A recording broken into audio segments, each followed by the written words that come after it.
नमस्कार, मैं हूं प्रिया। आज है 22 मई। चले जानते हैं बिहार की 25 बड़ी खबरों को। बिहार में कोविड-19 प्रभावितों की संख्या में जबरदस्त हुई बढ़ोतरी। बिहार में कोविड-19 प्रभावितों का आंकड़ा लगातार बढ़ता ही जा रहा है। बिहार स्वास्थ्य विभाग द्वारा जारी किए गए तीसरे अपडेट तक 211 नए मरीजों की पुष्टि की गई है, जिसके बाद बिहार में प्रभावितों की कुल संख्या 1987 हो गई है। पाए गए मामलों में प्रभावित जिलों की बात करें तो गया में 7, वैशाली में 4, जहानाबाद में 50, बक्सर में 11, मधुबनी में 2, सुपौल में 2, पटना में 1, बांका में 1, पूर्णिया में 7, बेगूसराय में 8, वेस्ट चंपारण में 2, ईस्ट चंपारण में 11, खगड़िया में 1, मुंगेर में 3, गोपालगंज में 17, कटिहार में 19, लखीसराय में 9, शेखपुरा में 13, समस्तीपुर में 25, रोहतास में 18 मामले सामने आए हैं।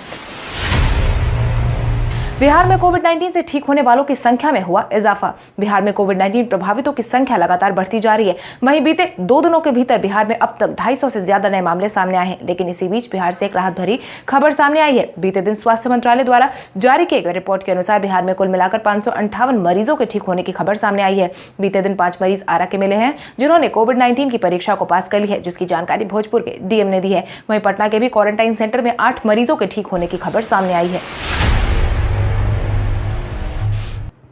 जहानाबाद में एक साथ मिले 50 कोविड-19 पॉजिटिव। बिहार स्वास्थ्य विभाग की ओर से बीते दिन जारी किए गए तीसरे अपडेट के मुताबिक 87 नए मामले मिले थे, जिसमें जहानाबाद के एक साथ 50 कोविड-19 प्रभावित पाए गए हैं। वहीं साथ ही कुल मिलाकर 87 नए मामले सामने आए हैं। इस नए अपडेट के मुताबिक गया से 7, वैशाली से 4, पूर्णिया से 1, बक्सर जिले से 11, समस्तीपुर से 9 मामले सामने आए हैं। वहीं शेखपुरा से भी 5 नए मामले सामने आए हैं।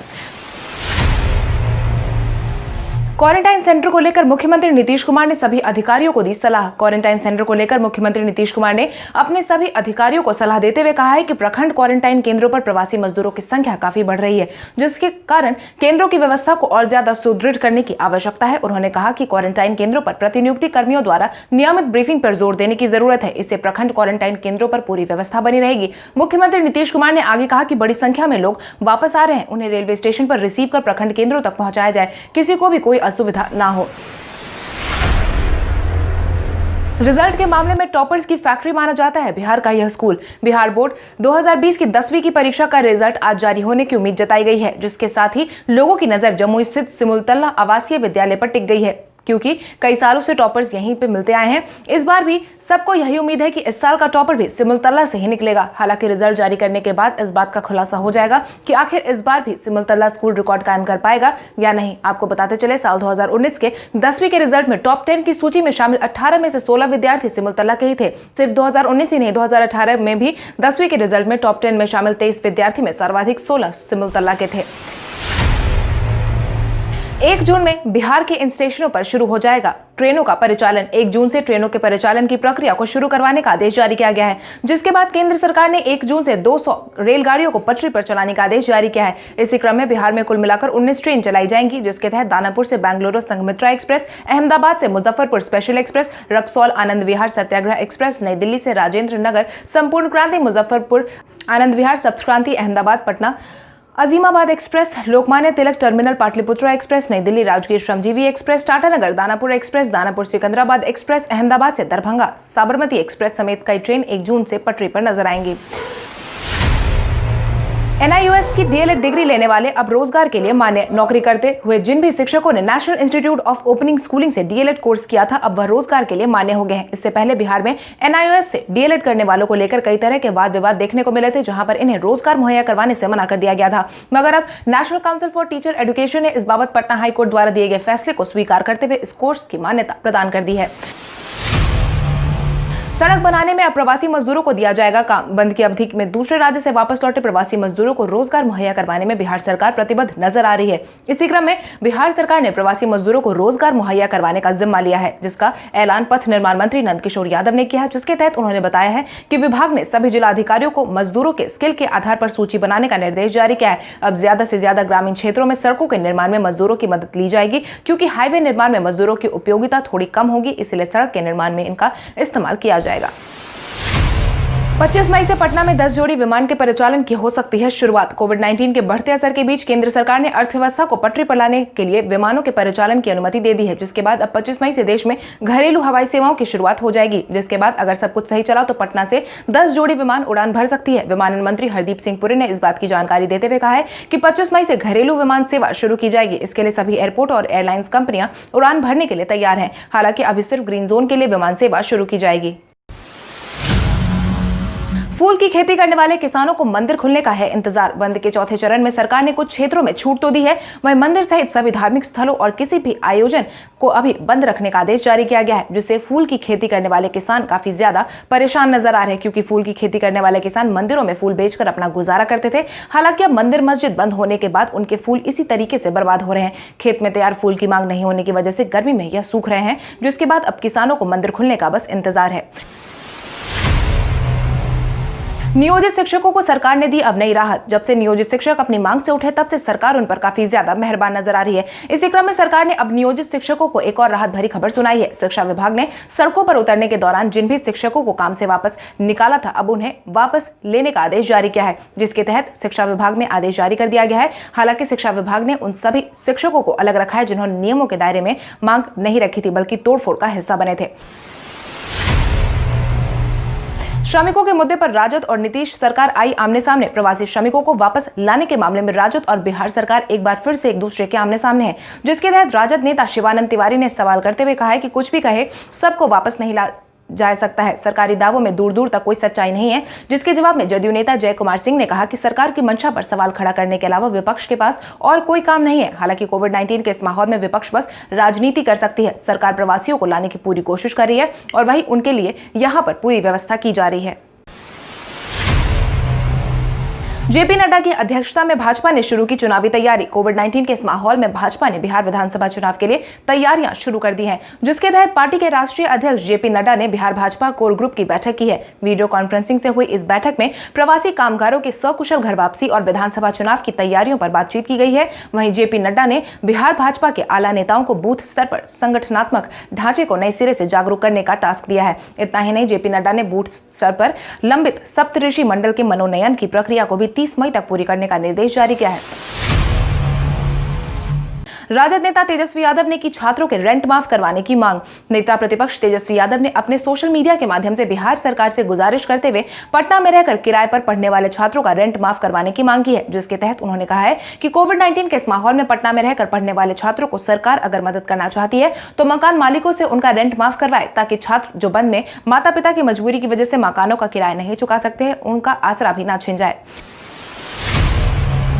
बिहार में कोविड-19 से 10वें व्यक्ति की गई जान। कोविड-19 का कहर बिहार में लगातार जारी है। वहीं इसी बीच कोविड-19 से एक और व्यक्ति के जान जाने की बात सामने आई है, जिसके बाद राज्य में कोविड-19 की वजह से जान गंवाने वालों का आंकड़ा 10 पर पहुंच गया है। स्वास्थ्य मंत्रालय द्वारा जारी किए गए रिपोर्ट के अनुसार जान गंवाने वाले व्यक्ति खगड़िया जिले का रहने वाला है और हाल ही में दिल्ली से लौटा था। हालांकि यह व्यक्ति पहले से ही कई सारी समस्याओं का इलाज भी करवा रहा था, जिसकी पुष्टि खगड़िया के डीएम आलोक रंजन घोष ने की है। खगड़िया जिलाधिकारी के मुताबिक इस व्यक्ति की जान 17 मई को गई है, जिसकी रिपोर्ट 19 मई यानी कि मंगलवार को पॉजिटिव पाई गई थी।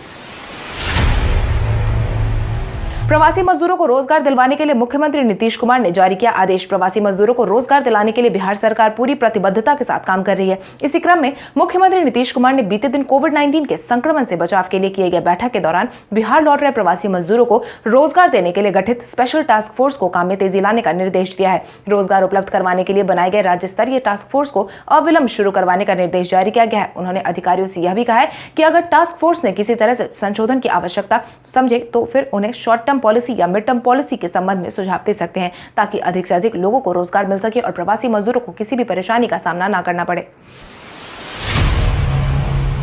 किसानों के उन्मुक्त उत्पाद देखने के बिहार मॉडल को अब अपनाएगा पूरा देश, जिसकी जानकारी उप मुख्यमंत्री सुशील कुमार मोदी ने दी है और कहा है कि प्रधानमंत्री द्वारा घोषित 20 लाख करोड़ के पैकेज के तहत किसानों को उन्मुक्त उत्पाद बेचने में बाधा बन रहे बाजार समिति नियम को संशोधित करने की अन्य राज्य में पहल हो रही है, जो कि 15 साल पहले ही राजद कांग्रेस के भारी विरोध के बावजूद निरस्त कर दिया गया था, जिसके बाद किसानों को बिचौलिए से मुक्ति मिल गई थी। बिहार में वह पहला राज्य है जिसके मॉडल को अब पूरा देश अपनाने जा रहा है। आने वाले दिनों में सरकार कॉन्ट्रैक्ट फार्मिंग को प्रोत्साहित करने के साथ ही बाजार समिति प्रांगण में आधारभूत संरचना विकसित कर किसानों को ई प्लेटफॉर्म से जल्द ही जोड़ने वाली है। आज बिहार आएंगे 83 ट्रेन। बिहार में आज एक बार फिर से 1 लाख से ज्यादा प्रवासी की वापसी होगी। अलग अलग राज्यों में कुल 83 ट्रेन वापस बिहार पहुंचने वाली है, जिनमें 1 लाख से ज्यादा प्रवासी बिहार पहुंच रहे हैं। खबरों की माने तो आज लौटने वाले प्रवासियों में दिल्ली, महाराष्ट्र, गुजरात, पंजाब, हरियाणा, उत्तर प्रदेश समेत कई राज्यों के प्रवासी लौटने वाले हैं। वहीं आने वाले दिनों में 505 ट्रेन के जरिए प्रवासियों की वापसी सुनिश्चित की गई है। 22 मई को पहुंचने वाली ट्रेन की तादाद सबसे ज्यादा होगी। हालांकि सभी प्रवासियों के पहुंचने के बाद उनकी जांच स्टेशन पर करवाई जाएगी। उसके बाद ही उन्हें उनके गृह जिले के लिए रवाना किया जाएगा। सरकारी अस्पताल से ड्यूटी पर नहीं आने वाले डॉक्टरों को निकाला गया काम से बाहर। बिहार में स्वास्थ्य विभाग में ड्यूटी से गायब रह रहे डॉक्टरों के खिलाफ सख्ती दिखाते हुए अब वैसे डॉक्टरों को चिन्हित कर काम से बाहर निकाल दिया है, क्योंकि स्वास्थ्य विभाग को लगातार इस बात की जानकारी मिल रही थी कि सरकारी डॉक्टर अस्पताल में उपस्थित नहीं रह रहे। वहीं काम से निकाले गए सभी डॉक्टरों की सूची विभाग ने जारी कर दी है, जिसके तहत छपरा के डीएम की जांच रिपोर्ट में यह बात सामने आई है, जिसको ध्यान में रखते हुए सबको बाहर निकाल दिया गया है।